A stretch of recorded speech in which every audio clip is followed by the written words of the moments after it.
another episode of Stan the History Man. I'm your host, Dr. Stanley Sandler, and today I want to talk about Liberty ships. Okay, Liberty ships. This is the model I have of it, of, and it's a massive program started in World War just before we got into World War II to bridge the Atlantic. German submarines were wreaking havoc, and the U.S. Navy has to learn every war that convoy is the answer. And so they were not doing it right away. Most naval people, they want to big battles, just convoying freighters. That's really low class. So uh, by the time they got thinking about convoys, the terrible damage was being done. And so the idea was to mass produce freighters. And boy, we did 2,751 freighters to one design. The authorities say, well, that's the biggest number of ships built from one design in history, and that's not right. You have to go back to ancient history. And some of those triremes, some of those battles, you'd have two or 300 on one side against the other side. I mean, this is massive.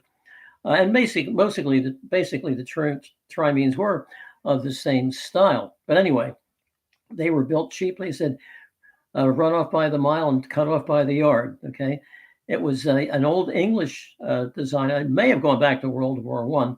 It's reciprocating because turbine blades are expensive and very, very complicated to cut. In fact, only the top industrial nations of the world do it. Spain didn't make turbines. Um, Greece didn't, but Britain, France, United States, not Canada, could make turbines, but it was very expensive and slow process.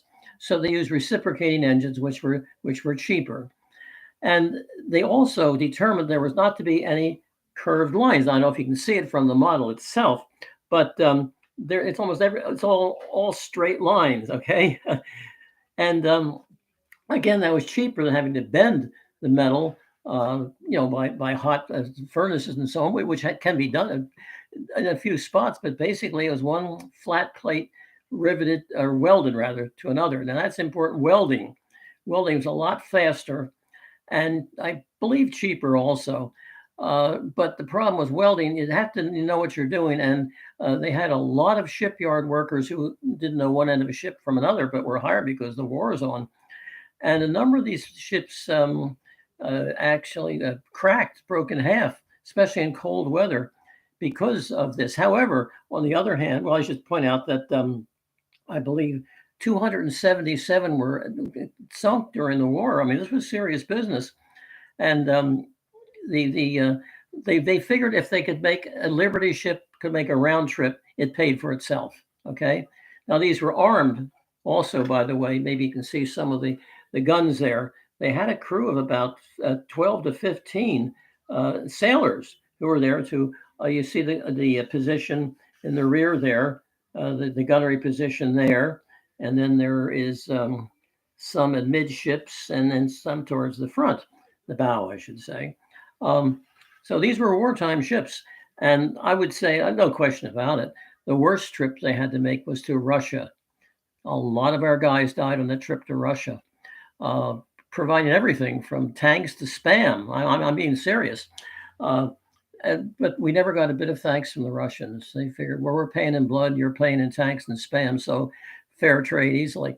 But if you went down in one of a Liberty ship or any other kind of freighter or in a warship or whatever, especially during the winter seasons, you would probably survive for 15 minutes. And I remember reading the story about how one of these ships went down and they could see the mariners who'd gotten off the ship, and it was in the dark, and they were floating along, and their life jackets had little flashing lights, so they'd be picked up.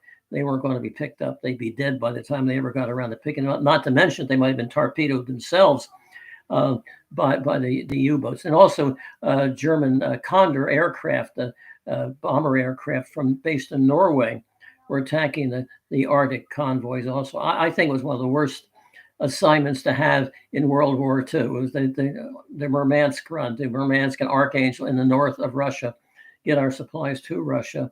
It's now one thing they had heat and they had decent food and everything, but it was very and it took a long time for the merchant seamen to get of any ships to get any kind of recognition. They said, well, you're not in the military, so Yeah, well, they were. They were fighting. They were the Merchant Marine, not the Navy, but they were fighting, and hundreds of them went down with these ships. So anyway, the Liberty ship, they weighed 10,000 tons, which is about the size of a normal size freighter at that time.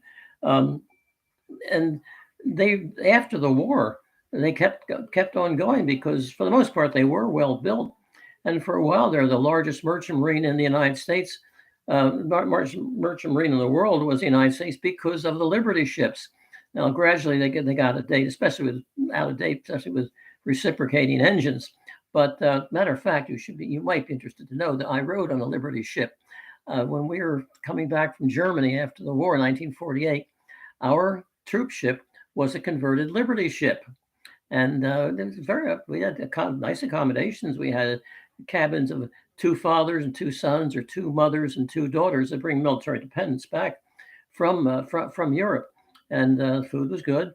But sometimes we ran into a few storms, and when the stern of the ship would be lifted out of the water, you go thunk, thunk, thunk, and that was I suppose the reciprocating engines, and or they might people in the boat in the plane. The boat would say, the ship, that's those lady welders. I say they were often built with unskilled labor. Another interesting fact is they were named after famous deceased Americans, and a number of African Americans were enshrined in the names of Liberty ships. There was one guy, they thought he was dead, and he was kind of a hero, so they named the Liberty ship after him, but he survived the war. He was a prisoner, and he's the only person to actually be on the ship named after himself. So this is one of the great production miracles. We talk of the miracles of World War II in production, and we think of airplanes and tanks and jeeps and so on. But do not forget the great contribution made by the Liberty ships. And if you're interested in them, there's one on the East Coast and one on the West Coast. I forget the name of the one on the West Coast. The one on the East Coast is the Jeremiah T. O'Brien. Okay, and that was actually on the 50th anniversary of D-Day. That was sent over to Normandy. Now, I don't know if it was actually in the Normandy fighting, but certainly the kind of ship that would have been at Normandy, scores of them. I mean, that was the whole thing, was quantity of them. And I say there are two still in some kind of running order. I should also mention, after the Liberty ships and after that post-war era, the United States Merchant Marine really declined. We couldn't compete. We had a couple of acts, the Jones Acts, for example, to protect seamen, provide that they had decent wages and decent accommodation and so on. That's fine. But most ship companies couldn't afford it, or said they couldn't afford to provide it. So all the cheaper foreign trade took over from the United States. And I don't think today, I've never read this exactly, but I have looked up, statistics and all. I don't know if there's a single unsubsidized ton of anything shipped in the American Merchant Marine. Now, you might remember the ship that was the pirates tried to catch it, and special forces gunned them down. But that ship was, with U.S. government support, was shipping grain or flour or both to Somalia. Okay, but it was not just a straight open bid. How much do you want for this and that and so on. So our Merchant Marine is in a very bad shape. We have the weird situation, which is unprecedented history, of having a gigantic navy, it's the best navy, biggest navy in the world, no comparison, but with a Merchant Marine, which is like practically non-existent. A lot of ships, you'll see like such and such a ship with Panamanian registry or Nigerian registry. That's just a legal fiction, because it's easier to register ships in these countries, and the seamen, they don't have the same benefits and so on as the Americans do. So in a sense, we shot ourselves in the foot. I wish we'd do something about it, because the Merchant Marine, I mean, there are lots of things that can't be handled by air, and coal, wheat, grain, oil. Okay, it's all done by ships, and that we just sort of, well, that's it, and just leave it go. Well, that's it. I'm talking today about the Liberty ship, the so-called ugly ducklings of World War II. And thank you for watching. I'm your host, Dr. Stanley Sandler, and I'll look forward to talking with you again. Bye-bye.